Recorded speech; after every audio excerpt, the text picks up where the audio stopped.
There it is. Sir David, the Bard. It's working. God. Thank you, Jesus. From the atheist crowd. Listen, I am happy. My day started off shit.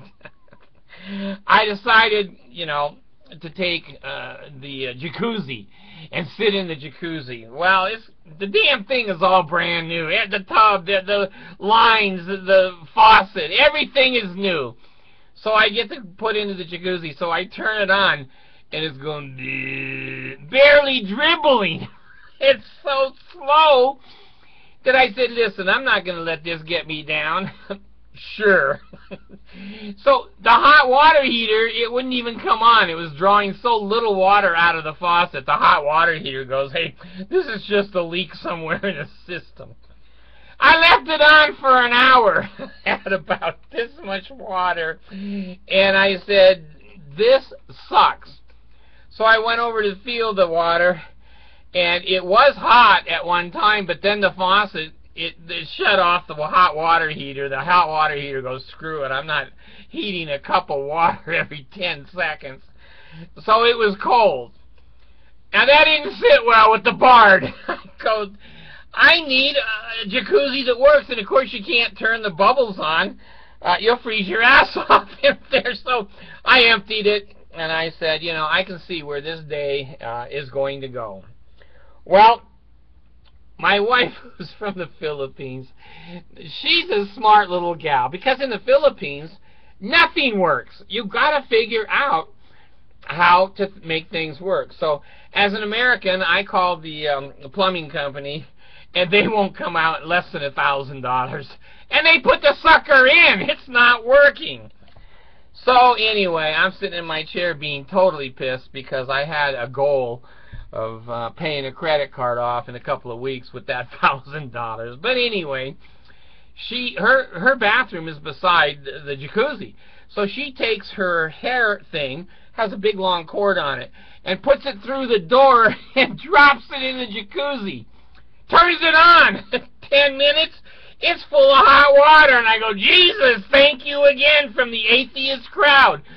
So it filled up like in 10 minutes, and it was cool. It was cool to be able to take a shower. Well, then I had minimal kinds of things happen. When you take 20 milligrams of Valium as a normal person, you go into a coma for 2 days. I never took a nap. I go, God, I can see what kind of a day this is going to be, and I don't want to be a yelling, Mimi, screamy. Which I'm very good at on those kinds of days. So when they start off shit like that, I know they're going to shit all day. So, anyway, I took the Valium, I sat in my chair, and I said to myself, you don't want to be an asshat today. It's the first day after Christmas. And so I said to my kids, I'm not yelling at kids. I'm either going to have kids on meds, both of you, or you'll both be dead.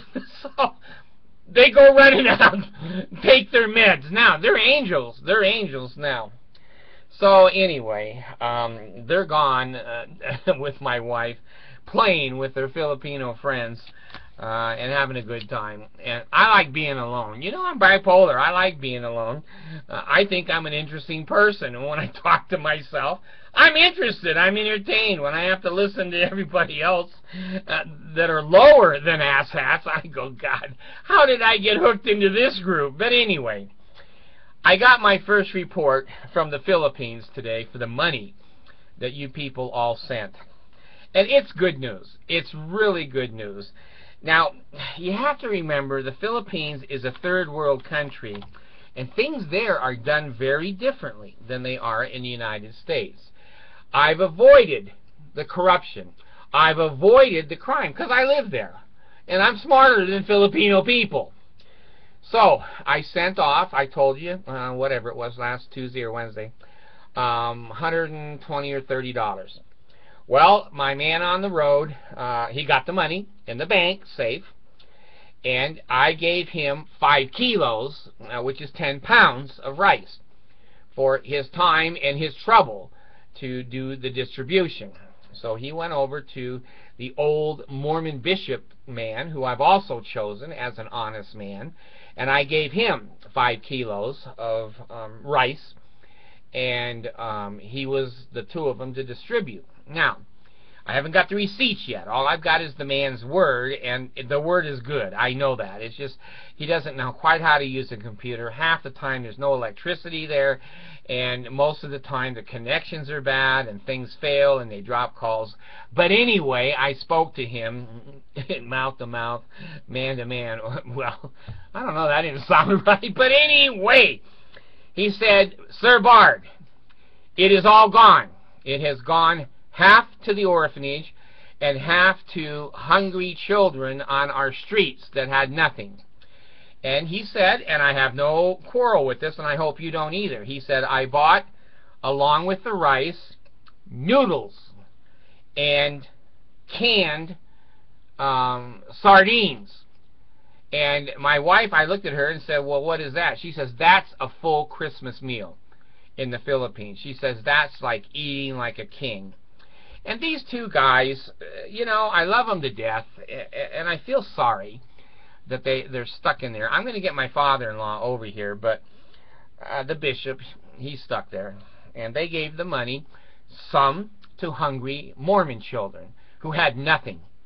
The bishop verified, Mr. Bard, they had no food. And the Mormon church didn't do shit for them. Monson didn't do shit for them. You did. And your people did. I said, well, hungry children have no religion. So, what they did is they got little bags, I guess little plastic bags, which in the Philippines, they don't have plastic. And it's hard to get a plastic bag, and they save every piece of plastic in their homes because they may not get another one. Well, they got a bunch of little plastic bags, and they put like 10 pounds of rice in a bag, and a can of sardines, and a can of noodles. And then they wrapped it up, and then they took it on a motorcycle to the hungry families and to the orphanage. Now, they got receipts. I'll have receipts for you coming back. And damn, I have another receipt I wanted to show you on camera.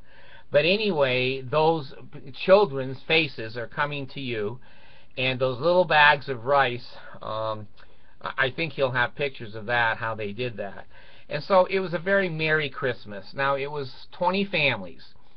You and I fed 20 families for several days on that little bag. And so it's the first Christmas, and I'm going to tell you the God's truth here.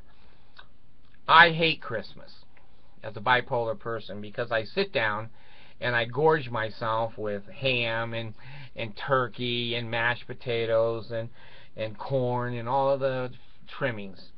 And I always feel guilty eating that meal because I know there's so many people suffering somewhere else. This time, I didn't feel guilty. I and you did the best we could. Now, we didn't save the whole Filipino culture. I'm not sure. We may have saved a dead kid that would have died without it. But while I was eating, I was thinking, you know, Mr. Bard, you deserve to eat like this because you have shared with other people who could never and will never eat like this. So I had a very merry Christmas and a very merry dinner, and I enjoyed it immensely. And it's the first time I have in 65 years as a bipolar person.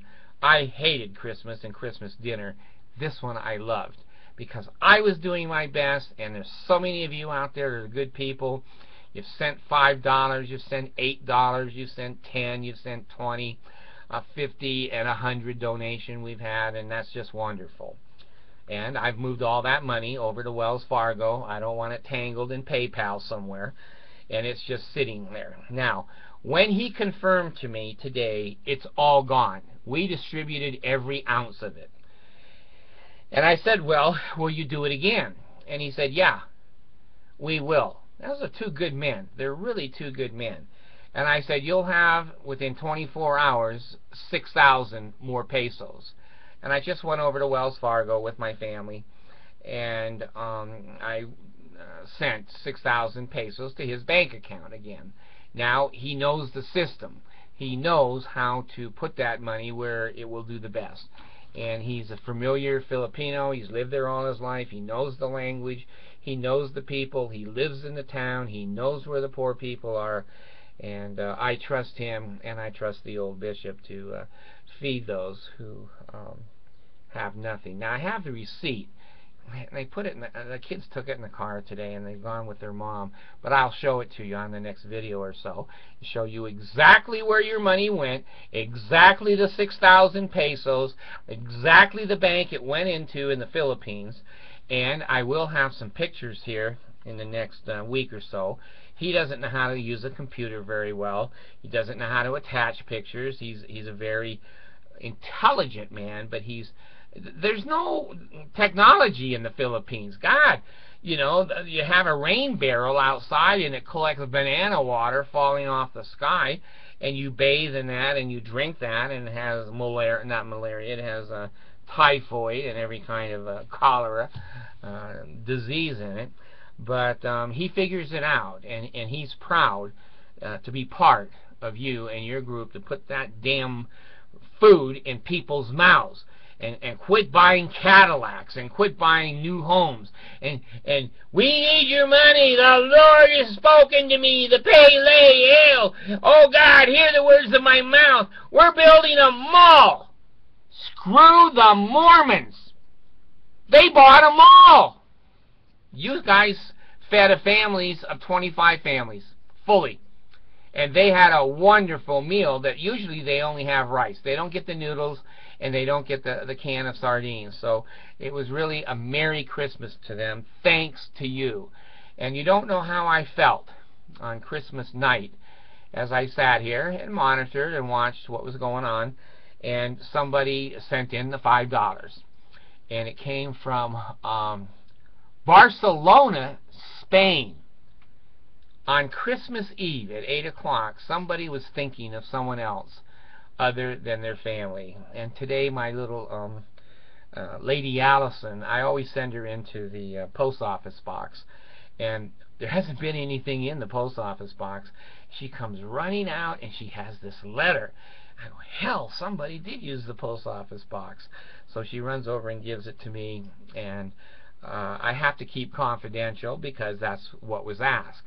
But this gentleman sent an extensive piece of information about himself, and he sent his $10, and Allison went right back to Wells Fargo with the $10, and she made the deposit in my account. They know her over there. She runs the damn bank. Just like she runs the house. Well, hi Allison, which account? Dad's account. My account. So anyway, it's really been a wonderful 2 or 3 days, and I'm so happy to report that rice did get into people's mouths. That's what I predicted, but until I heard it and I see it, I don't believe it. And when men get extra money and they get extra things, most of them are corrupt. That's why I know the entire 12 apostles in the Mormon Church are a bunch of liars, thieves, and bandits. They're taking your money out of tithing, and you would say, oh, they're all rich before they became apostles and prophets. If they were, then why are they taking your money?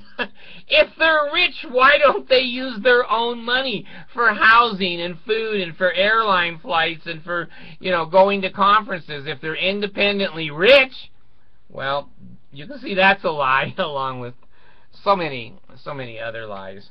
So I had a wonderful conversation. A friend of mine, Jonathan, he was here for 10 hours, and he's LDS, and he's a pretty smart boy. He knows a lot about Hindu and Muslim and Catholic and Buddha and the LDS Church. So anyway, we had a wonderful philosophical discussion.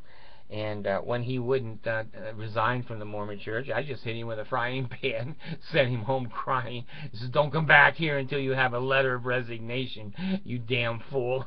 So anyway, he has a wonderful little Filipino wife, cute as can be, and hangs out with my wife. So anyway, thank you from the bottom of my heart. You gave me a Christmas dinner that I didn't choke on, that I didn't just play with because I felt so bad. so many people in the world will not have that Christmas dinner. And you provided, with your money and your donations, 25 families with a little bag of rice and a sardine can and a little can of noodles, and they'll go home and make all that rice and pour that on there, and the little kids will be at the table. They eat with their hands in the Philippines, and it was just a wonderful one, and it still is. All night here I sit and think what a wonderful feeling. And the gentleman that used the post office box, I put his money up, and I sent a little more into the Philippines. I sent 120, I think, the first time. This time I sent 150 because I wanted to do more. And now these guys are experienced. They know how to bang that out in bags and get it to the people, and they know where they're going, and give it to different people and whatever. So we won't have a welfare state for the Republicans.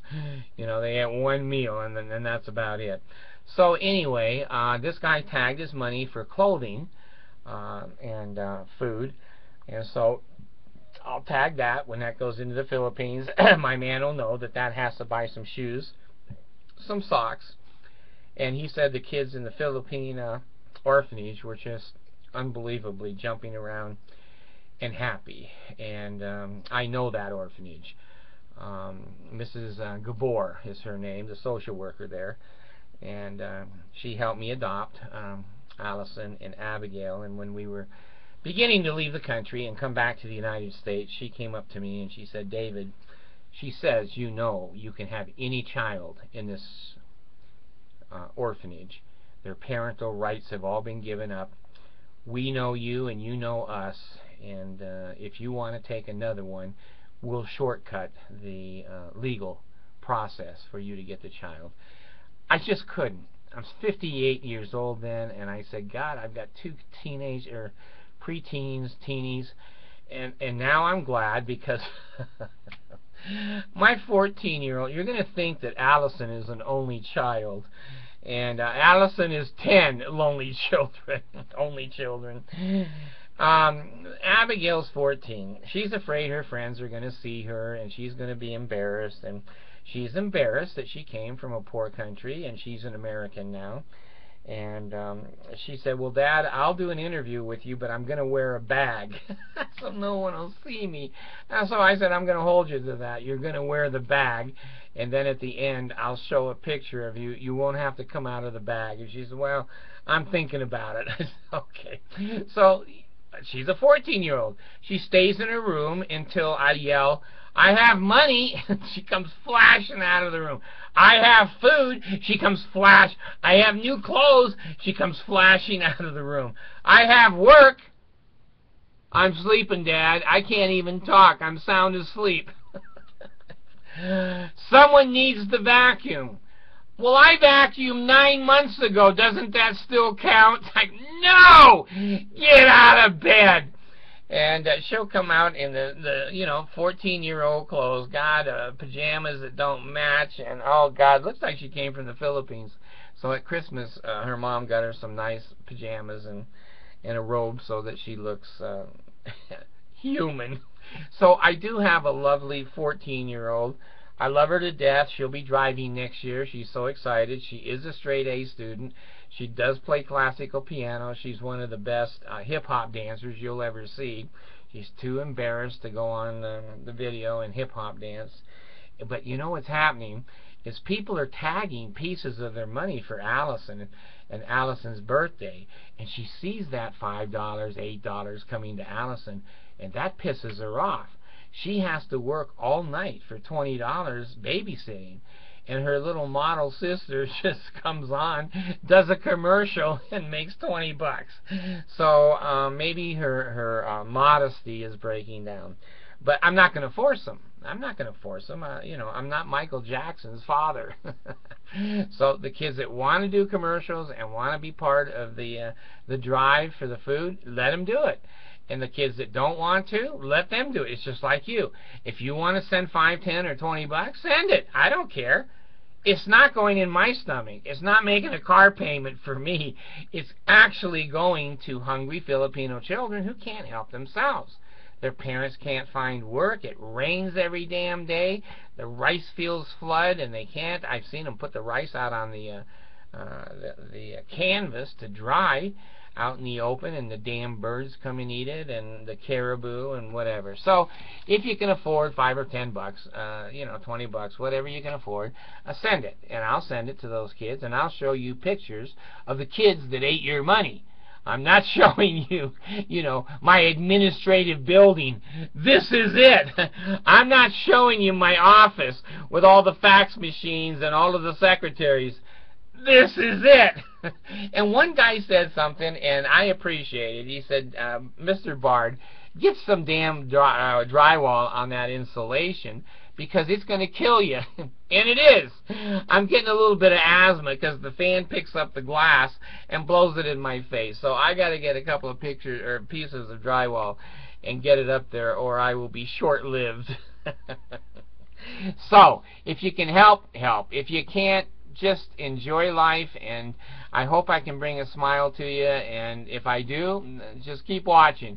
If I don't, do what the other subscribers do. Drop my ass. I'll see you later. Thanks.